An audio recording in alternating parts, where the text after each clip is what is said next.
For decades, the Philippines has been combating a myriad of difficulties, be it on the economic front or geopolitical front. The country's economy was in muddy waters, especially during the pandemic.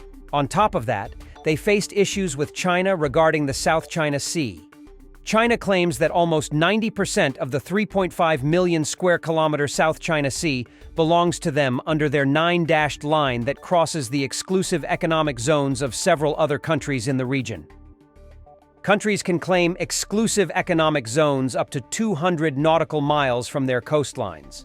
Countries have complete claim over everything that comes under this distance. This includes all oil-gas reserves found, fishery, or any other maritime activity. Now, it is important to note that all the countries near the South China Sea observe international law, whereas China occasionally breaches it.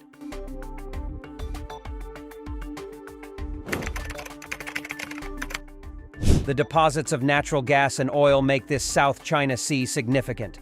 Specific sources claim that the seafloor has $190 trillion worth of natural gas and 12 billion barrels of oil. All of the nations in the region are interested in it and desire control over it because of its strategic and economic importance.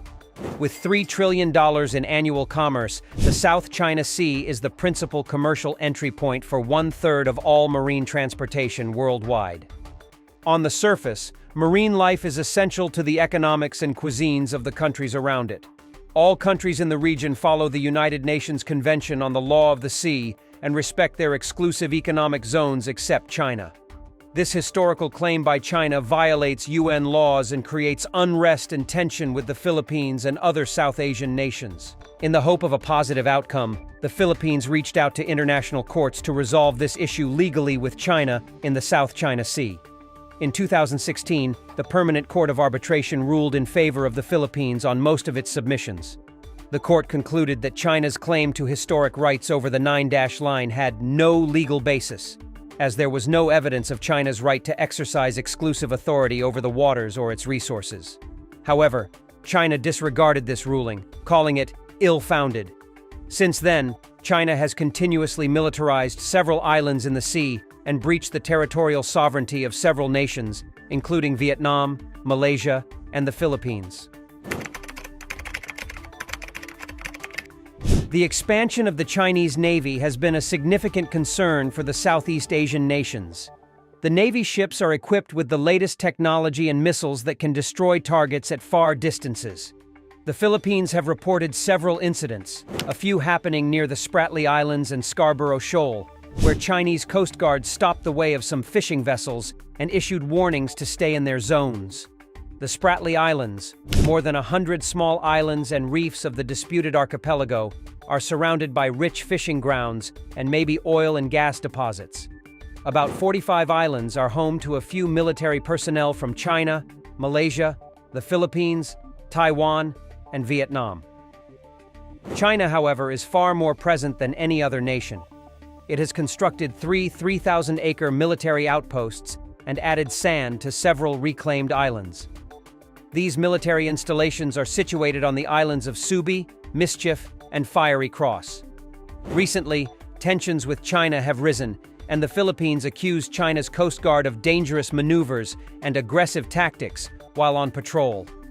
In light of all these events, the Philippines has decided to upgrade its defenses, and its armed forces are working to improve their capacity to keep out foreign intrusions from the country's maritime area. With the United States already present in the Philippines region having access to its multiple military facilities, the number of bases where joint military exercises of both armies are conducted regularly are accounted to be 9 in crucial locations, a few being close to disputed areas like the Spratly Islands in southwest of the Philippines and up north near Taiwan. To further increase their capability to defend themselves against external threats, the Department of National Defense of the Philippines and India inked an arms deal in March 2021 to purchase Indian weapons, notably the BrahMos missile. BrahMos comes from fusing the terms of the Brahmaputra and Moscow rivers in India and Russia, since this missile was a joint venture of the two nations in the late 90s. BrahMos is a medium-ranged supersonic cruise missile that can be launched from various sources, e.g., transporter erector launchers, submarines, ships, or even fighter jets. Target evasion is practically difficult for the BrahMos because of its superior navigation system and stealth technologies, which allow it to fly at nearly 3 times the speed of sound. To officially acquire the BrahMos missile, BrahMos Aerospace PVT Ltd representatives operating in India received the Notice of Award from the Philippines Defense Department for the US $375 million project on December 31, 2021. On January 28, 2022, a deal was signed. As part of the agreement, 3 batteries were shipped to the Philippines.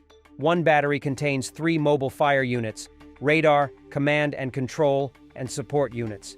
3 ready-to-fire BrahMos anti-ship supersonic missiles with a maximum range of about 290 kilometers for the export version are carried by each mobile firing unit. On December 15, 2022, India began providing BrahMos missile batteries to the Philippines, as per the agreement signed on January 28, 2022. After this successful acquisition, it is assumed that the Philippines' maritime capabilities are set to be strengthened, and deploying the BrahMos missile will enhance regional maritime security. This purchase of supersonic missiles is considered one of the most strategic purchases the Philippines has made in recent years. On the other hand, this deal benefits India as well. India is looking to boost their arms exports, which helps improve the country's economy. India's government has set an ambitious goal of $5 billion in exports by 2025. The country's defense exports have increased. Additionally, India has started highlighting private sector involvement in the defense sector. India is looking to become a key arms supplier in Asia, and this was the first milestone they achieved by sealing a deal with the Philippines. Recently, India has not had excellent relations with China due to their conflicts in the Himalayas over territorial claims. In 2022, protests against China erupted throughout India following reports from Indian officials that 20 of its soldiers had been killed in combat with Chinese forces in the Himalayan mountains. India has joined with like-minded nations like the Philippines and is ready to provide security support, including this firearm deal. The Philippines' acquisition of the formidable weapon system has strengthened the defense connections between the two nations and may assist in offsetting China's increased aggression over regional problems. In addition to the Philippines, other countries such as Thailand, Vietnam, and Indonesia have expressed interest in acquiring the missile. Purchasing the BrahMos missile system is one way to tackle China's strategy against itself. Over the last few decades, China has highlighted its anti-access or area denial approach in the South China Sea. These anti-ship missiles help ensure the Philippines can employ anti-access area denial strategies against China.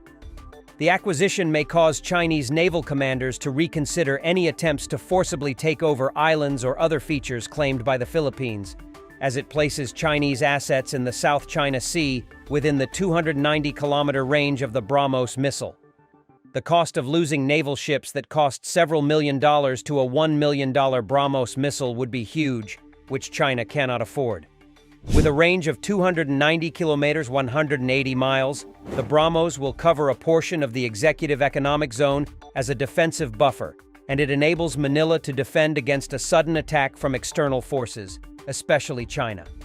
Another purpose is to keep China at bay so they don't use aggression or coercion against the Philippines, respect their sovereign borders, and protect their maritime activities. It's almost impossible to beat China's navy for the smaller South Asian nations in the sea because it is too strong and consists of assets with advanced technology. However, the Philippines is looking to negotiate over the rightful territories from a stronger position by using the modernization of their navy.